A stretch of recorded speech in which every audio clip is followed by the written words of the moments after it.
A 200-pound American bully was returned 4 times, called dangerous, called unpredictable, called a monster that no family would ever survive.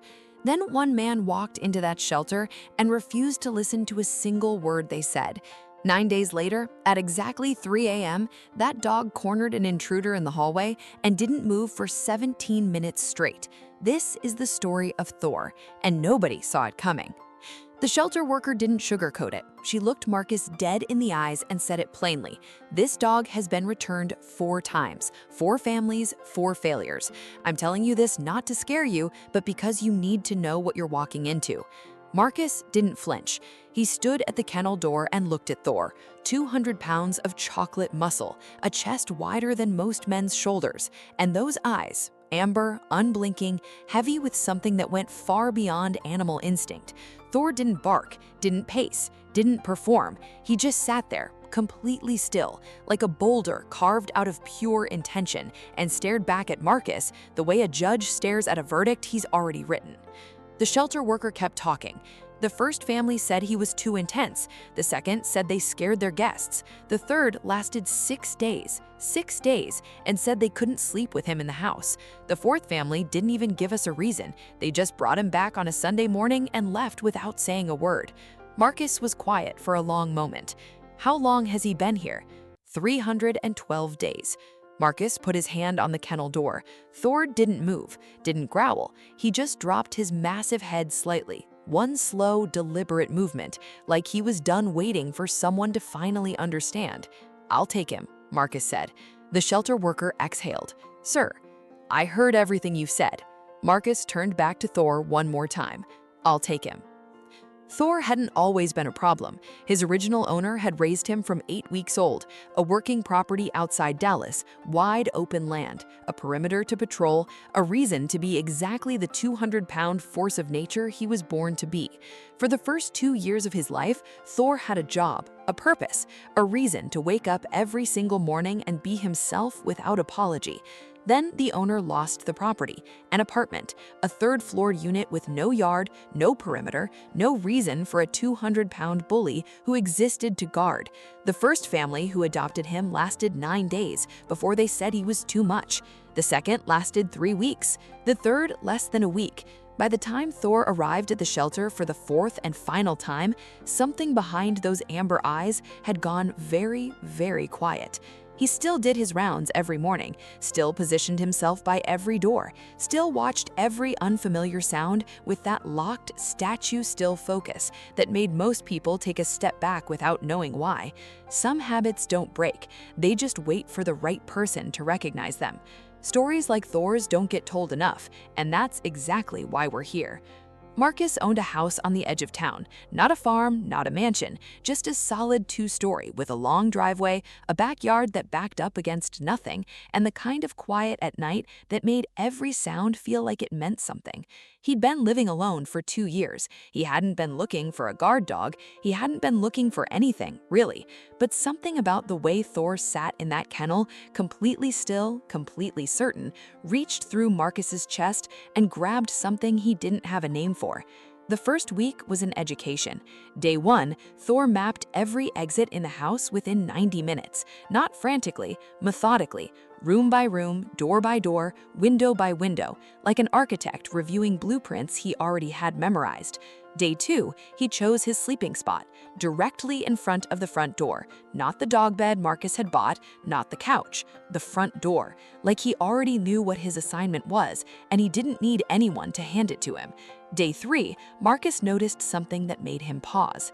Thor didn't bark at sounds. He went silent, head up, ears forward, 200-pound body locked completely still, a statue built from pure focus. He would hold that position completely motionless for minutes at a time until whatever sound he'd registered either explained itself or disappeared. It was unsettling if you didn't understand it. If you did, it was the most extraordinary thing you'd ever seen in an animal. By day 5, Marcus had stopped trying to get Thor to relax. He understood now. Thor didn't need to relax. Thor was exactly who he was supposed to be. The problem was never Thor. The problem was that every single person who'd come before Marcus had mistaken intensity for danger, and loyalty for aggression, and purpose for threat. I see you're still watching, but if you haven't subscribed yet, I have to be honest, that stings a little. Hit subscribe right now, because what happens next is the reason this story exists.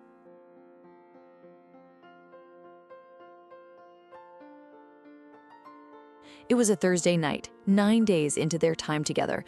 Marcus had gone to bed at 11:47 p.m. The house was quiet, the deep, specific kind of quiet that only exists when you're far enough from everything that the world stops paying attention to you. At exactly 3 a.m., Thor went completely still. He had been lying near the bedroom door, not asleep, never fully asleep, always at that precise edge between rest and readiness, and something pulled him out of it instantly. No groaning, no slow stretch. One moment he was down, the next he was standing, facing the hallway. Every single muscle in that 200-pound body locked and loaded like a loaded weapon that hadn't decided yet whether to fire. Marcus didn't hear anything, but he felt the change in the room the way you feel a storm before it arrives, a pressure shift, a drop in temperature, something ancient and instinctive registering before the conscious mind catches up. He opened his eyes to find Thor standing in the doorway, not growling, not barking, just standing there like a wall between Marcus and the rest of the house, staring toward the back hallway with those amber eyes completely fixed and absolutely certain. Then came the sound. Glass. Subtle. Almost nothing. Almost. Thor moved. Not with noise, not with chaos, with the kind of terrifying, deliberate precision that makes you understand, in your bones, not your brain, why certain animals have been trusted to guard human lives for thousands of years. Down the hallway, around the corner, into the back of the house, silent as a shadow and twice as dark. The man coming through the back window found himself face to face with something he had absolutely not planned for. Thor didn't lunge, didn't attack. He planted himself 4 feet from the window, all 200 pounds of him, and produced a sound from somewhere deep in his chest that wasn't quite a growl and not quite a bark. It was something older than both, something that communicated with complete prehistoric clarity: you are not going anywhere. This is not your house, and I have made a decision about you. The man froze. He was half in, half out of the window frame, and the only thing between him and the inside of that house was a chocolate brown muscle with amber eyes that had not blinked once. He didn't move forward. He couldn't. He didn't move backward. He was too afraid to turn his back. Marcus called the police at 3:04 a.m.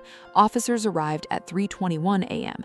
In those 17 minutes, Thor did not move, did not break eye contact, did not make a sound beyond that low, constant, ancient warning that kept the man pinned exactly where he was.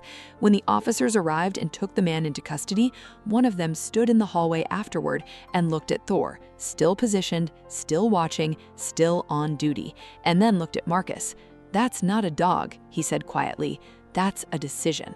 Marcus didn't say anything for a long time. He just walked to where Thor was standing, still facing the back of the house, and put both hands on either side of that massive chocolate head.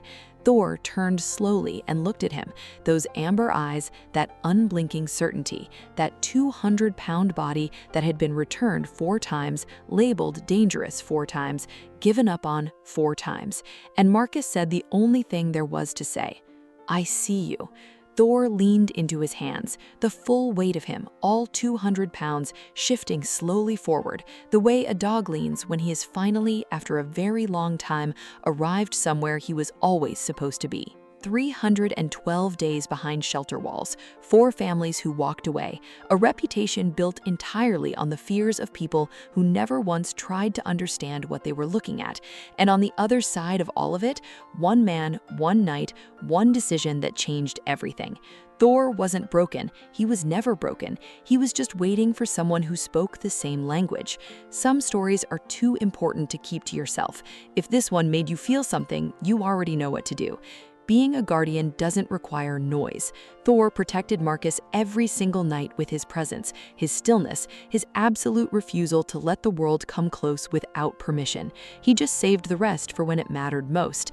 If you're thinking about adopting a dog, especially one who's been returned, labeled, written off, please take the time to understand what you're really looking at. Talk to people who know. Be patient, because sometimes the dog everyone gave up on is the only one who will never give up on you. Would you have taken Thor home after 4 returns, or would you have walked away like everyone else? Tell me in the comments.